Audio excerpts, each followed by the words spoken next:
holed up in Trump Tower to choose his cabinet, who's on the short list to help run the government, and the name that could cause an uproar as Trump reveals whether he'll kick his Twitter habit.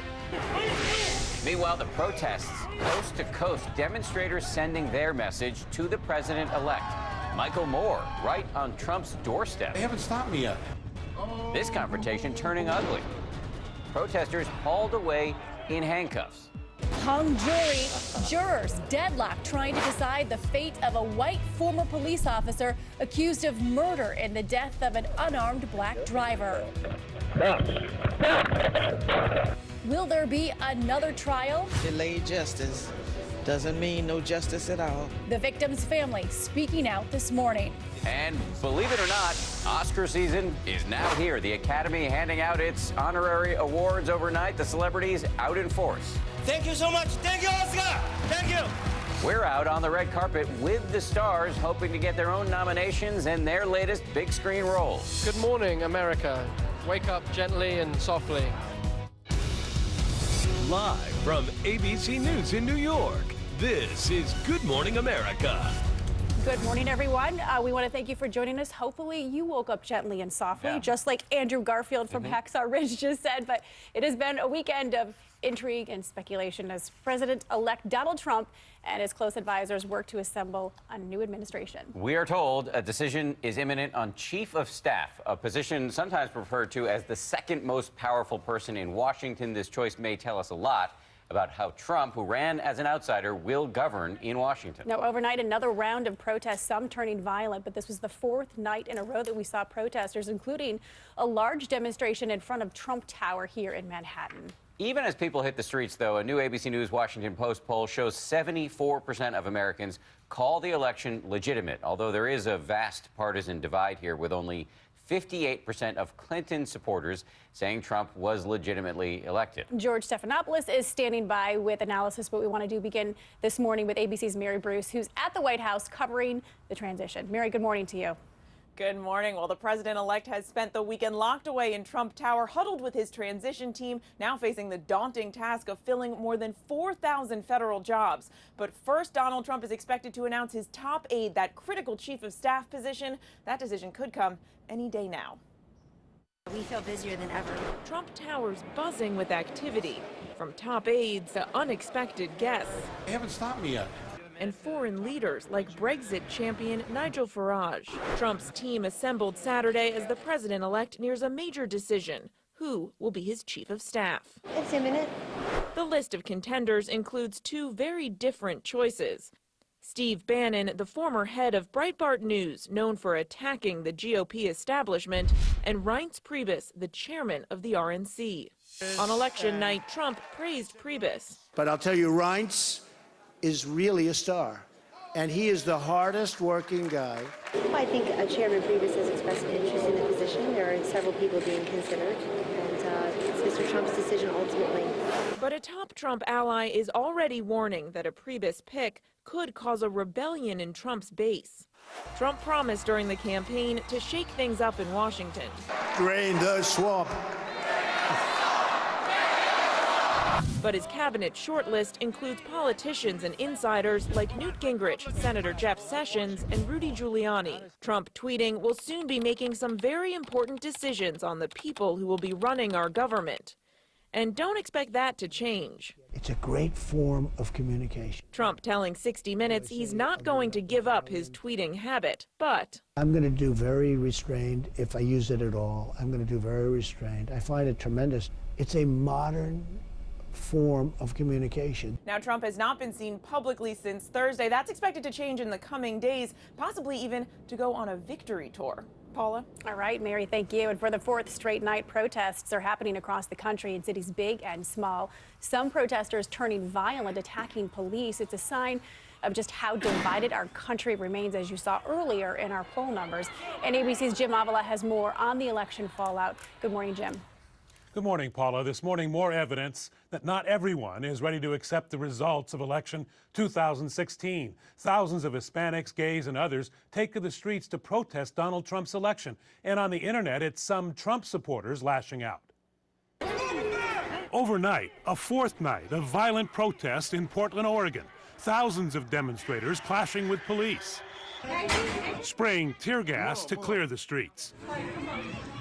The chaotic scene unfolding as demonstrations were carried out from coast to coast in front of the president-elect's Manhattan Tower. To Los Angeles, where an estimated 10,000 people marched through the streets.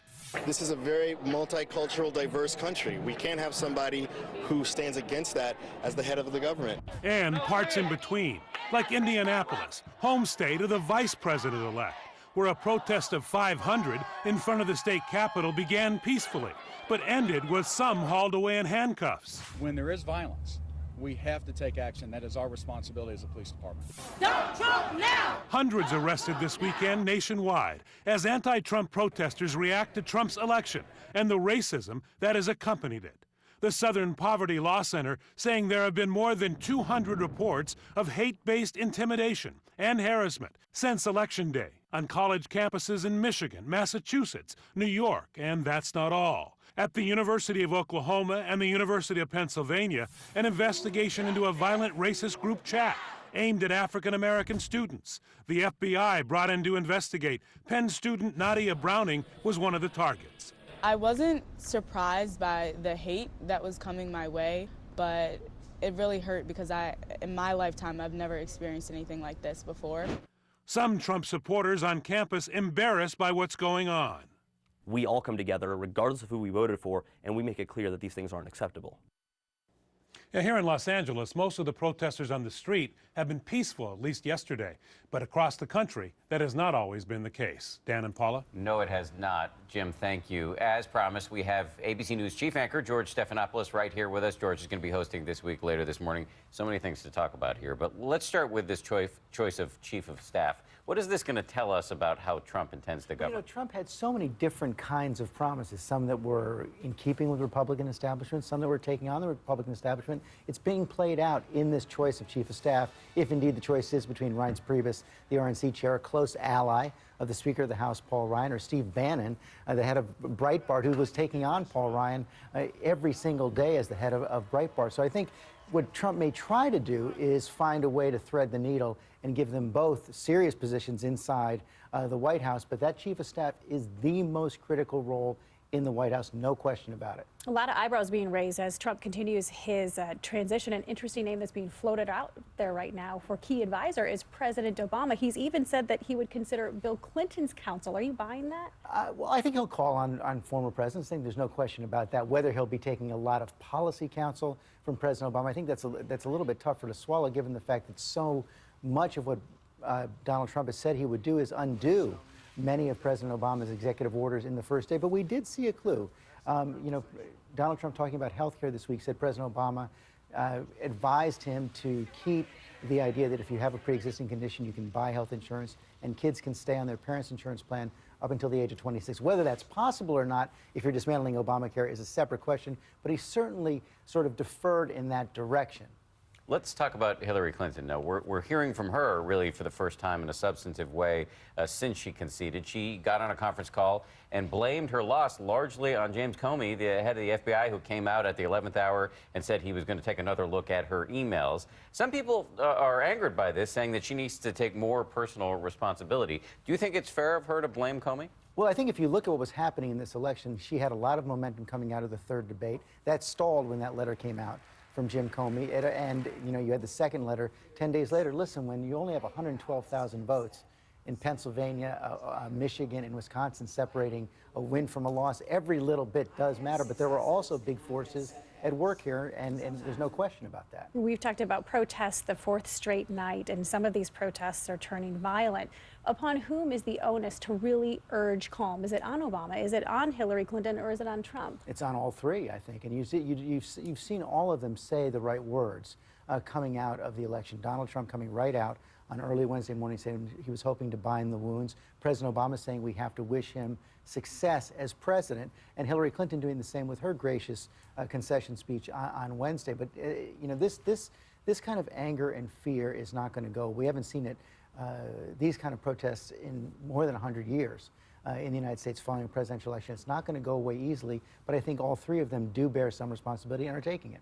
We are in interesting, intense times in America. George Stephanopoulos, thank you very much. And a reminder, George has a big show this morning. He's going to be speaking with Rudy Giuliani, the vice chair of the Trump presidential transition team. He'll also speak with Keith Ellison, co-chair of the Progressive Caucus, about what's next for the Democratic Party. That's coming up later this morning on This Week, a busy morning, right here on ABC. Dan? We do move on now, though, to the emotional reactions in Ohio, where a judge has declared a mistrial in the case of a white former police officer accused of murdering an unarmed black driver, all caught on that officer's body cam. The jurors couldn't reach a verdict, and ABC's Eva Pilgrim is here with the story. Eva, good morning to you. Good morning. There's no question Officer Ray Tensing admittedly shot Sam DuBose, but what was in question and what the jury couldn't agree on is whether what happened in that traffic stop gave Tensing reason to think his life was in danger. This morning, frustration and outrage as former University of Cincinnati cop Ray Tensing is, for now, a free man. This individual has committed murder on camera and has only spent less than 24 hours in jail. Justice has to be served. A judge declaring a mistrial after the jury failed to reach a verdict on charges of murder and voluntary manslaughter for the shooting death of Sam DuBose during a 2015 traffic stop. We are unable to reach a verdict on either count 1 or count 2. The exchange captured on Tensing's body cam. What did you pull me over for? Again, the front tag. Initially peaceful, it escalates when DuBose refuses to open his door. That's when Tensing draws his weapon, firing once. Prosecutors calling Tensing a racist, pointing out that the night of that stop, he was wearing a Confederate flag T-shirt under his uniform. Tensing saying the flag has no meaning to him. I had a certain number of black shirts in my rotation to wear. The jury watched the body cam video and heard from Tensing himself, who took the stand, claiming self-defense. I remember thinking, oh my God,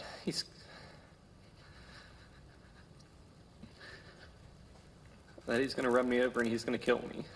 DuBose's family is hoping for a retrial. Delayed justice doesn't mean no justice at all.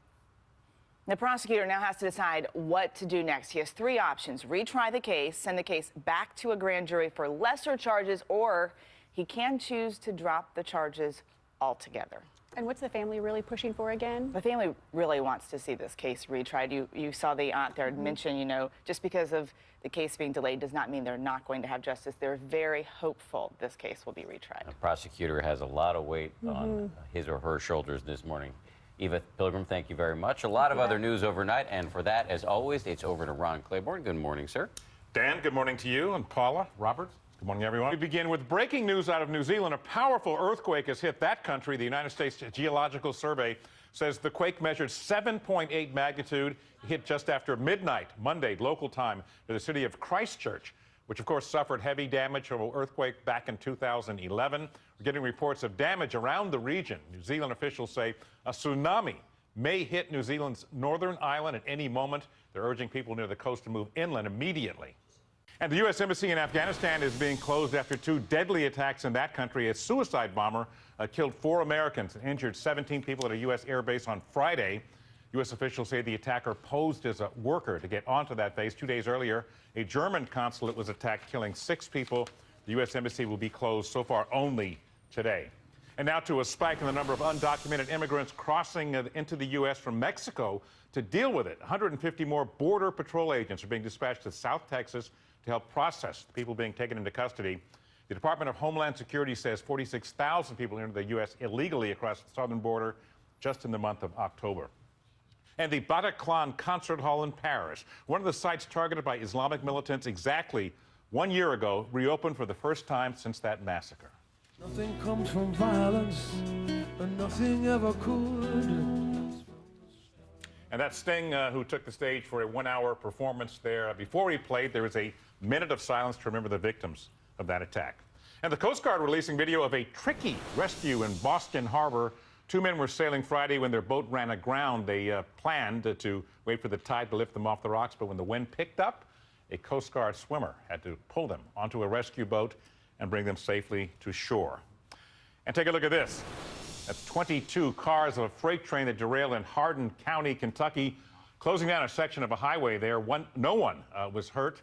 Police say the train, which was traveling from Birmingham, Alabama to Toledo, Ohio, was not carrying any hazardous materials. The highway will remain closed until at least late tomorrow. And finally, some major upsets in college football for the first time in 30 years. The number 2, 3, and 4 ranked teams, they all lost on the same day. First, undefeated Clemson, the number 2 team in the country, fell to the University of Pittsburgh. The Panthers on the field goal there with just 6 seconds left.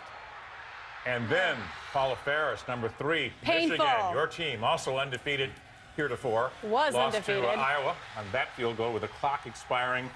And also number 4 ranked, the University of Washington lost its first game of the year at home to Southern Cal. They beat the Huskies 26-13, but top-ranked Alabama did keep its perfect record unblemished, demolishing Mississippi State 51-3.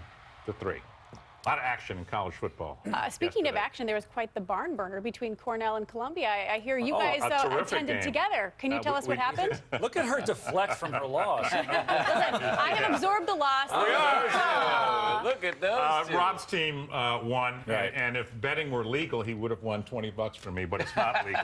Well, what was the score? That's your excuse, Claymore? It was 42-40 Yeah, Cornell, and a good game. It was a great game. Really well played game. And the wager was $40, of which I got the first installment this morning. So we'll if see. it were legal. If it were legal. I love that picture, a 2-man motley crew right there. I love it. Awesome. Well, what's it like watching? I know that you guys are both avid sports fans, but what's it like watching a game with Ronnie? I yell a lot. Yeah, as you would imagine, it's very intense. Yeah. Even the most mundane play, he's up and at him. Exactly the way he is around the office. Exactly. What you see is what you get. Cranky Uncle Ron. That's On why we love steroids.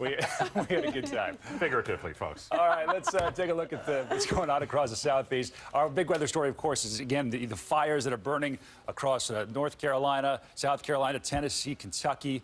Still over 60,000 acres burned with these. Got about 32 large fires that continue to burn. And across western North Carolina, that really is the most intense area. Extreme drought here. We're talking about Tuscaloosa and Birmingham, Alabama. This is likely going to be the driest fall on record. And winds are going to be light today, but the relatively humidity levels are going to be pretty low. So that's not going to help, obviously. And this little low is going to actually develop into a coastal storm. But look, the moisture just doesn't get back to where it's needed. It's going to hug the Carolina coastline today and tomorrow and get up into the northeast a little bit. Might see an inch or two of rain, but really not where they need it the most. Meanwhile, very mild there continues across parts of the west. Temperatures will be well above normal into the central U.S. Here now is your local forecast. Check it out. Well, we're feeling very cold for this morning. Definitely going to be shivering. 34 right now in the metro, upper 20s in Leesburg. These temperatures, what we would typically see in December and January. Now, we also have a freeze warning in effect till 9 a.m. for any of the counties that you see shaded in purple. So definitely want to make sure you add in that extra layer. Here's a look at your out to brunch forecast for this afternoon. Looking nice. Lots of sunshine around. Temperatures getting into the 60s by this afternoon. That's what we'll see in the world of professional football today, but We'll go double or nothing on something. You're always going double or nothing.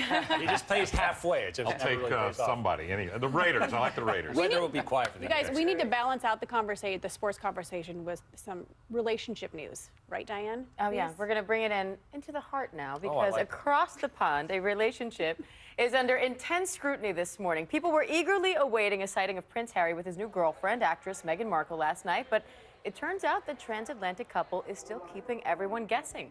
ABC's Jennifer Eccleston is in London with more. Jennifer?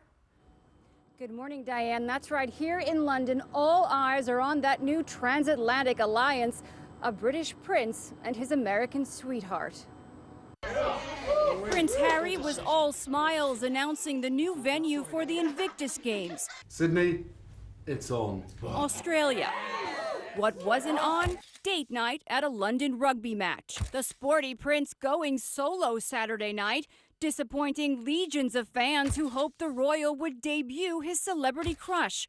Turns out girlfriend Meghan Markle had already left London. It's a social event, but Prince Harry wasn't there socialising, he was there working. The 35-year-old TV star was spotted entering Kensington Palace this week after shopping at Whole Foods, getting supplies for a homey meal with the prince, so the tabloids tell us. They've been told to mind their manners. A rare statement from the palace called the media attention of Meghan Markle since being linked with the death.